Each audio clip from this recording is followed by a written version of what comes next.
ભાવનગરના સનેસ ગામ નજીક યાત્રાળુઓના સંઘને ટ્રક ચાલકે અડફેટે લેતા 3 વ્યક્તિઓના મોત, જ્યારે 4 ઇજાગ્રસ્ત લોકોને સારવાર અર્થે ભાવનગર સરટી હોસ્પિટલ ખસેડવામાં આવ્યા। આજે વેરાવદર ભાલ પોલીસ સ્ટેશન વિસ્તારમાં એક ગમખ્વાર અકસ્માતનો બનાવ બનેલ છે, જેમાં સવારે 4 વાગે બાબુભાઈ, બક્કાભાઈ, ગોવિંદભાઈ સહિત 7 યાત્રાળુઓ માતાજીના દર્શને જતા હતા।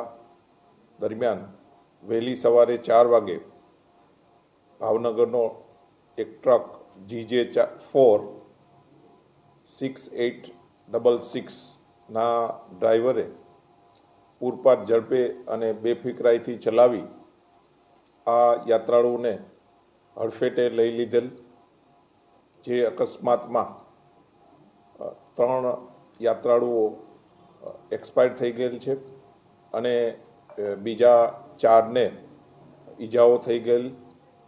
આ અનુસંધાને પોલીસ દ્વારા ફરિયાદ દાખલ કરવામાં આવેલા છે અને જે એક્સિડન્ટ કરનાર ટ્રકને ઝડપી લીધેલ છે।